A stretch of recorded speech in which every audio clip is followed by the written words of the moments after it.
Hello students, today we are going to start chemical reactions and equations in class 10 science. Here change means everything around us change with time. अपने surround में जो भी time के according changes हो रहे हैं, परिवर्तन हो रहे हैं, बात उसकी हो रही है. चेंजेज में बी नोटिस्ड हो और unnoticed, like ripening of fruits, cooking of rice, change of position, shape and size, etc. Now the types of change. Changes are two types. How many types? Two types. One is the physical change, other one is the chemical change. You see in your surrounding different type of physical and chemical changes are takes place. First we discuss about the physical change. You know, only physical properties of the substances get changed. Physical change में क्या होता है, केवल उस substance की physical properties change होती है, कोई न्यू सब्सटेंस फॉर्म नहीं होता है. Like melting of ice, ice जब मेल्ट होता है तो वो किस में कन्वर्ट हो जाता है, वाटर में कन्वर्ट हो जाता है. Okay, getting salt from sea water, जो सी वाटर होता है उसके इवेपोरेशन से हमें क्या ऑब्टेन्ड हो जाता है, साल्ट ऑब्टेन्ड हो जाता है. Now the chemical properties and their composition are changed. New substances is form like burning of carbon, burning of magnesium and formation of curd. जो मिल्क होता है उससे जब कर्ड दही बनता है तो वो एक तरीके का केमिकल चेंज है. Clear? Now we discuss about the chemical reaction. You know what means of the chemical reaction? Chemical reaction that means it is a process in which one or more substances form new substances. जब one or more substances क्या करते हैं, form करते हैं new substance having the different compositions and different properties is called chemical reaction. Okay, chemical reaction can not be reversed by physical changes और physical method. Physical method के through chemical reactions को क्या नहीं कर सकते हैं, रिवर्स नहीं कर सकते हैं. कौन कौन से? जैसे magnetism, filtration, centrifugation and distillation, evaporation. Okay, now we discuss about the chemical equation. Chemical equation means symbolic representation of chemical reaction is called chemical equation. Chemical equation, symbolic representation of chemical reaction is called chemical equation. Like carbon plus oxygen form carbon dioxide. इस process को, ये जो combination लिखा गया है carbon और oxygen को और कार्बन डाइऑक्साइड फॉर्म हो रहा है, ये आपकी केमिकल रिएक्शन है. इसमें कार्बन एंड ऑक्सीजन क्या कर रहे हैं, रिएक्ट करके एक न्यू सब्सटेंस फॉर्म कर रहा है जिसकी केमिकल प्रॉपर्टीज एंड कंपोजिशन कैसा है, डिफरेंट है. इन दोनों का प्रॉपर्टीज एंड कंपोजिशन डिफरेंट है. जब इसको सिंबल्स के रूप में रिप्रेजेंट करते हैं like carbon plus oxygen then form carbon dioxide, this representation is called chemical equation. Clear? Any doubt? Carbon oxygen combine करके कार्बन डाइऑक्साइड फॉर्म कर रहे हैं. जब इसको हम इस स्केलेटल फॉर्म में लिखते हैं तो ये केमिकल रिएक्शन है, और इसी केमिकल रिएक्शन को जब सिंबल फॉर्म में लिखते हैं तो वो केमिकल इक्वेशन होता है. दूसरा एग्जांपल देखिए, like magnesium plus oxygen form MgO, balance करके लिखेंगे तो ये आपका क्या है, केमिकल इक्वेशन है. Clear? Now we discuss about the reactant and product. In chemical reaction take part is called reactant. ये क्या है, जो एरो साइन है, एरो साइन के जो लेफ्ट साइड में होते हैं वो क्या होते हैं, रिएक्टेंट, और ये जो फॉर्म होता है न्यू सब्सटेंस उसको क्या बोलते हैं, प्रोडक्ट. क्लियर? केमिकल रिएक्शन में जो पार्टिसिपेट करते हैं वो आपके रिएक्टेंट्स होते हैं, जो न्यू सब्सटेंस फॉर्म होता है उसे प्रोडक्ट कहते हैं. Clear? Properties of chemical reaction. First point है change in state. State change हो रहा है, that means may be reactant आपका लिक्विड हो, सॉलिड हो, गैस हो, और जो प्रोडक्ट हो किसी अदर स्टेट में हो. Here carbon solid, oxygen gaseous form में, बोथ कंबाइन करके कार्बन डाइऑक्साइड गैसियस फॉर्म में कन्वर्ट हो रहे हैं. अमोनिया गैसियस फॉर्म में है, HCl भी गैसियस फॉर्म में है, दोनों कंबाइन करके अमोनियम क्लोराइड का व्हाइट पाउडर जो कि सॉलिड फॉर्म में है, ठीक है। फिर सेकेंड पॉइंट है आपका change in colour, means chemical reaction के ड्यूरेशन में सब्सटेंस का कलर चेंज हो रहा है। Here copper sulphate blue colour का सोल्यूशन होता है, हाइड्रोजन सल्फाइड गैस जब पास कराते हैं कॉपर सल्फेट के एक्वस सोल्यूशन में तो आपका कॉपर सल्फाइड जो कि ब्लैक कलर का होता है ऑब्टेन्ड होता है, जबकि H2SO4 का एक्वस सोल्यूशन ऑब्टेन्ड होता है। इसी तरीके से इवोल्यूशन ऑफ गैस में क्या होता है, जब H2SO4 के डाइल्यूट सोल्यूशन में जिंक मेटल को या जिंक ग्रेन्यूल को डालते हैं तो जिंक सल्फेट ZnSO4 का इक्वस सोल्यूशन ऑब्टेन्ड होता है, ठीक है। और हाइड्रोजन गैस ये आपकी गैसियस फॉर्म में होता है वो निकलती है।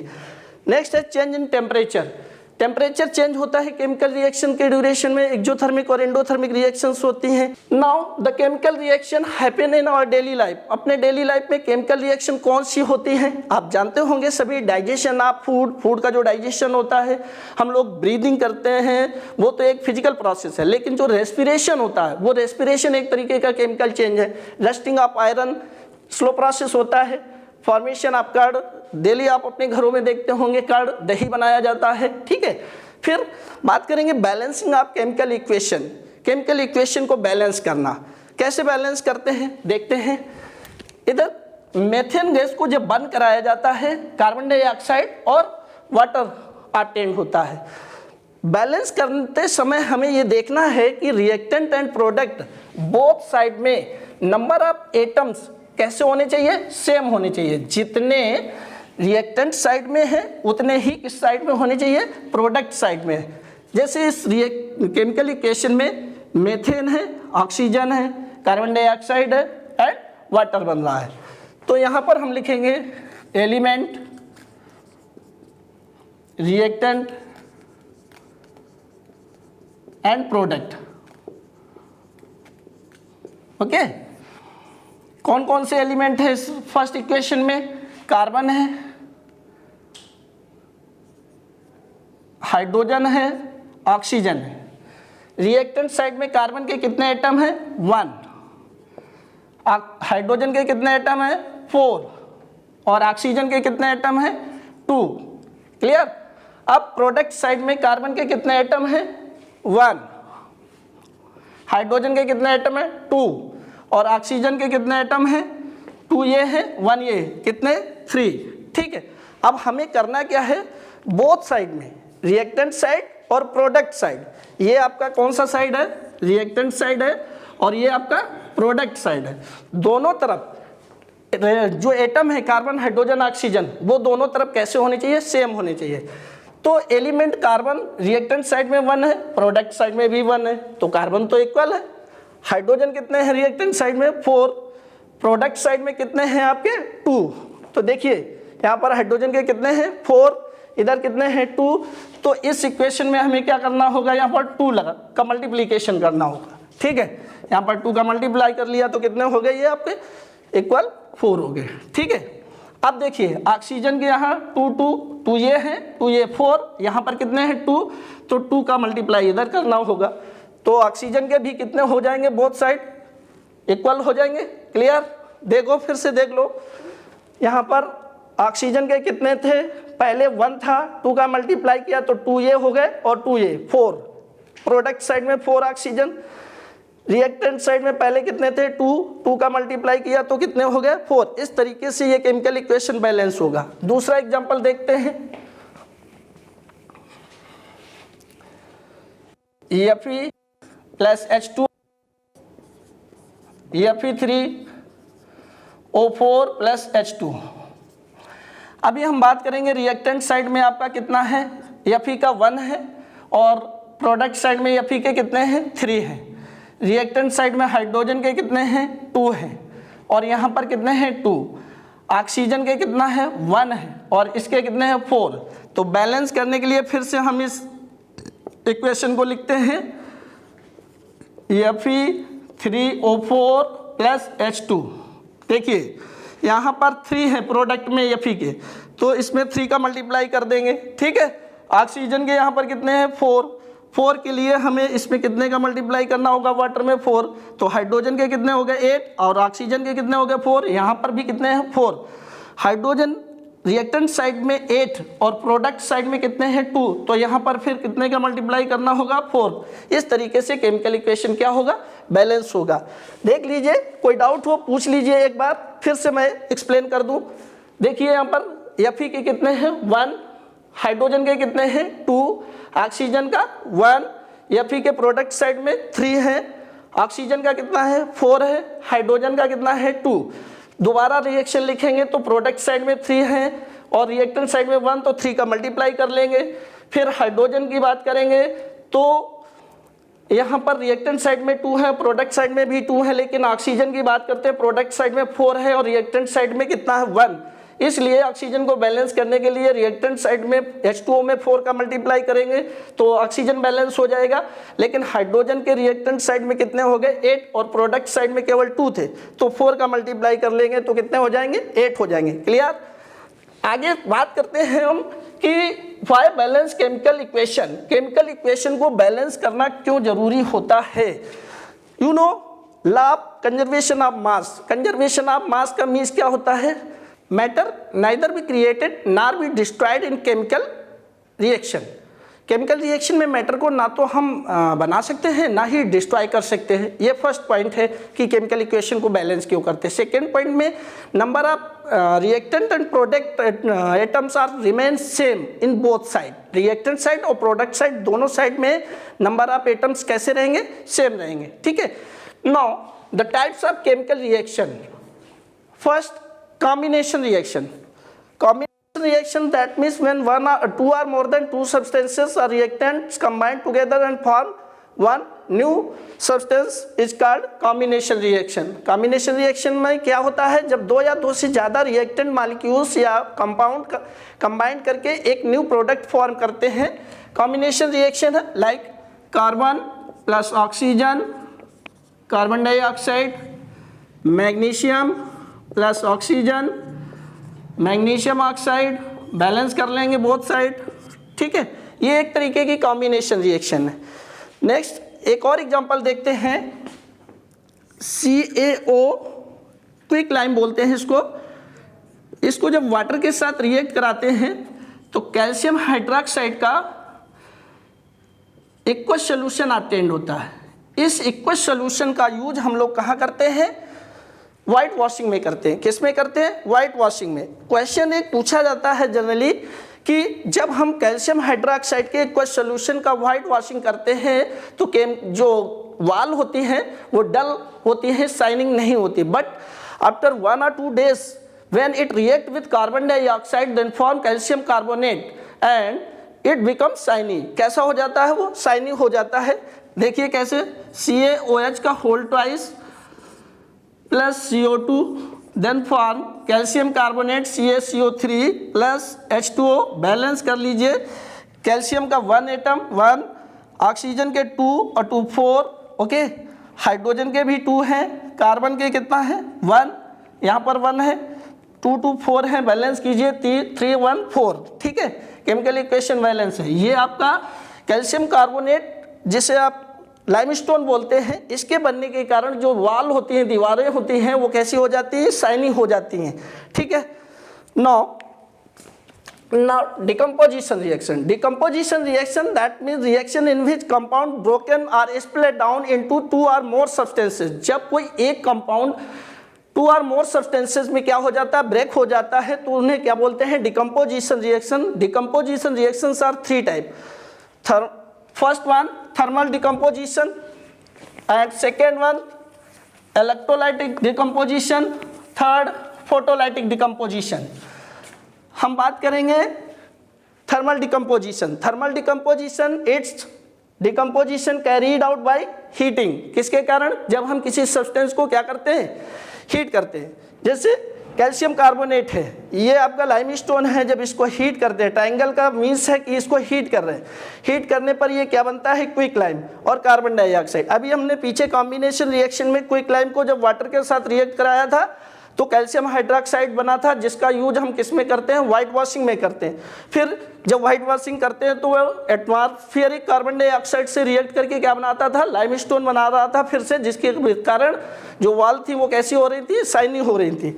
यहाँ पर पोटेशियम क्लोराइड है, इस पोटेशियम क्लोराइड को जब हीट करेंगे तो potassium chloride 2KCl plus O2, ठीक है, बैलेंस कर लीजिए, 3 2 जा 6 हो गए, तो यहाँ 3 कर लेंगे। इस तरीके से ये केमिकल इक्वेशन क्या हो जाएगी, बैलेंस हो जाएगी। Clear, any doubt?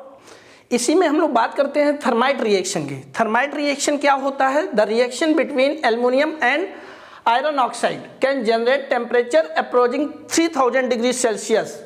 This reaction is used in welding metals like railway track जो होते हैं, उस रेलवे ट्रैक में जो गैप हो जाते हैं या क्रैक हो जाते हैं, उस क्रैक में हम क्या करते हैं, जो एल्युमिनियम पाउडर होता है उसे आयरन ऑक्साइड के साथ जब रिएक्ट कराते हैं तो एक एक्सोथर्मिक रिएक्शंस होती है, तो उसमें बहुत सारी हीट इवॉल्व होती है। उस हीट की वजह से जो आयरन होता है वो क्या हो जाता है, मेल्ट हो जाता है। आयरन के मेल्ट होने के कारण वो उन गैप्स में क्या हो जाता है, फिल हो जाता है और वो गैप खत्म हो जाते हैं। इस तरीके से हम थर्माइट रिएक्शन का यूज करते हैं।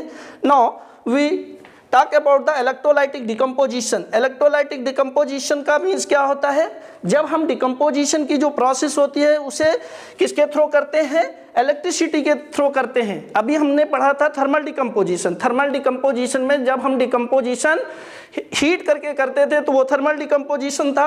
इलेक्ट्रोलाइटिक डिकम्पोजिशन में क्या करेंगे, जब डिकम्पोजिशन की प्रोसेस हम इलेक्ट्रिसिटी के थ्रू करते हैं तो उसे हम क्या बोलते हैं, इलेक्ट्रोलाइटिक डिकम्पोजिशन। लाइक वाटर है, इस वाटर को जब हम इलेक्ट्रिसिटी पास कराते हैं तो कैथोड पर आपको हाइड्रोजन गैस और एनोड पर क्या ऑब्टेन होती है, ऑक्सीजन गैस ऑब्टेन हो जाती है, ठीक है। इसी तरीके से हम फोटोलाइसिस डिकम्पोजिशन की बात करते हैं। आपने देखा होगा जो ब्लैक एंड व्हाइट फोटो बनाते हैं, उन ब्लैक एंड व्हाइट फोटो बनाने में उनके पास सिल्वर क्लोराइड या सिल्वर ब्रोमाइड का सोल्यूशन होता है, ठीक है। Decomposition carried out in presence of sunlight, तो जो सिल्वर क्लोराइड है सनलाइट के प्रेजेंस में उसको डिकम्पोज कराते हैं तो सिल्वर और क्लोरीन गैस इवॉल्व होती है, ठीक है। इसका हम लोग कहाँ पर यूज करते हैं, जो फोटोग्राफी अभी मैंने बात करी ब्लैक एंड व्हाइट फोटोग्राफी जो होती है उसमें इसका यूज होता है। इसी तरीके से सिल्वर ब्रोमाइड को जब सनलाइट के प्रेजेंस में ब्रेक कराते हैं, डिकम्पोज कराते हैं तो सिल्वर ऑब्टेन्ड होता है और क्या, Br। इसको बैलेंस कर लेंगे ब्रोमीन, ठीक है, ये बनेगा, ये लिक्विड फॉर्म में होगा। ये नॉन मेटल है एक आपका, यही नॉन मेटल आपका लिक्विड फॉर्म में होता है, बाकी नॉन मेटल जनरली कैसे होते हैं, गैसियस फॉर्म में होते हैं, ठीक है। Now we discuss about the displacement reaction. Displacement reaction का क्या मतलब होता है, सच टाइप रिएक्शंस में क्या होता है, मोर रिएक्टिव एलिमेंट जो होता है वो अपने से कम या लेस रिएक्टिव एलिमेंट को क्या करता है, उससे डिस्प्लेस कर देता है। मीन्स व्हेन वन एटम और group of atom displace another atom or group of atom is called displacement reaction। like Fe है, कॉपर सल्फेट सोल्यूशन में इसको डालते हैं तो फेरस सल्फेट और कॉपर ऑब्टेन होता है। यहाँ पर क्वेश्चन पूछा जाता है what happens when iron nails are dipped into the copper sulphate solution, या फिर पूछेगा कि कॉपर सल्फेट के ब्लू सोल्यूशन में आयरन नेल्स डालते हैं तो उसका कलर फेड हो जाता है, क्यों। तो आपको मालूम है जो इलेक्ट्रोकेमिकल सीरीज होती है या रिएक्टिविटी सीरीज होती है, उस रिएक्टिविटी सीरीज में कॉपर से आयरन को ऊपर रखा गया है। दैट मीन्स यहाँ पर आयरन की रिएक्टिविटी कॉपर के कंपैरिजन में कैसी है, ज़्यादा है, जिसकी वजह से आयरन क्या करता है, कॉपर को कॉपर सल्फेट से डिस्प्लेस करता है, जिसकी वजह से ये जो आपका ब्लू कलर का सोल्यूशन था वो कैसा हो जाता है, ब्राउन कलर का सोल्यूशन में कन्वर्ट हो जाता है। इसी तरीके से क्वेश्चन और बन सकता है कि जब जिंक को कॉपर सल्फेट के सोल्यूशन में डाला जाता है तो क्या होता है, तो जिंक सल्फेट बनेगा और Cu ऑब्टेन होगा। That means what happens when zinc granules dipped into the copper sulphate solution, तब भी कॉपर सल्फेट का जो ब्लू कलर का सोल्यूशन है वो क्या फेड हो जाएगा और क्या बन जाएगा, जिंक सल्फेट ऑब्टेन होता है। क्लियर हो गया। Now double displacement reaction also called DDR double displacement reaction क्या होता है, a reaction in which two reacting ionic compound exchange their corresponding ion।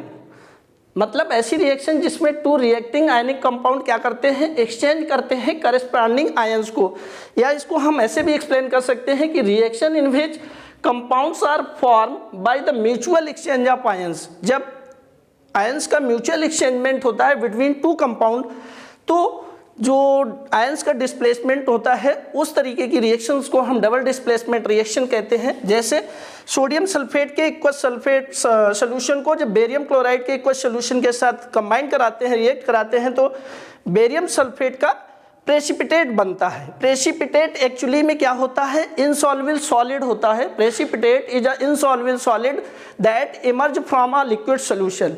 वो लिक्विड सोल्यूशन में इनसॉल्युबल फॉर्म में रहता है और उसका एरो क्या होता है, डाउनवर्ड एरो होता है। इसे हम पीपीटी या प्रेसिपिटेट बोलते हैं। इसमें क्या होता है, जो सोडियम है वो क्लोरीन के साथ क्या करता है, कंबाइन करके सोडियम क्लोराइड फॉर्म करता है, जबकि बेरियम जो सल्फेट है वो बेरियम के साथ रिएक्ट करके क्या बना लेता है, बेरियम सल्फेट बनाता है। ठीक है, क्लियर। प्रेसिपिटेट की बात अभी हमने की थी, इसीलिए इन रिएक्शन को हम प्रेसिपिटेट रिएक्शन भी कहते हैं, क्योंकि डबल डिस्प्लेसमेंट रिएक्शन में एक इनसॉल्युबल सब्सटेंस फॉर्म होता है। It is a insoluble solid that emerge from a liquid solution is called precipitate and such type of reactions is called precipitate reaction. like aluminium chloride के aqueous solution में ammonium hydroxide को react कराते हैं, तो यहाँ पर क्या होता है, एल्युमिनियम इस हाइड्रोक्साइड के साथ क्या करता है, एल्युमिनियम हाइड्रोक्साइड का व्हाइट पीपीटी फॉर्म करता है, सफ़ेद अवक्षेप बनाता है, जबकि अमोनियम क्लोराइड का एक्वस सॉल्यूशन बन जाता है। इसी तरीके से लेड नाइट्रेट होता है PbNO3 का होल ट्वाइस। लेड नाइट्रेट के एक्वस सॉल्यूशन में पोटेशियम आयोडाइड के एक्वस सॉल्यूशन को मिलाते हैं, तो जो लेड होता है वो PbI के साथ क्या करता है, येलो प्रेसिपिटेट बनाता है लेड आयोडाइड का, और पोटेशियम नाइट्रेट का एक्वस सॉल्यूशन ऑब्टेन्ड हो जाता है। इस लेसन का रिमेन पार्ट हम लोग नेक्स्ट वीडियो में पढ़ेंगे। ठीक है।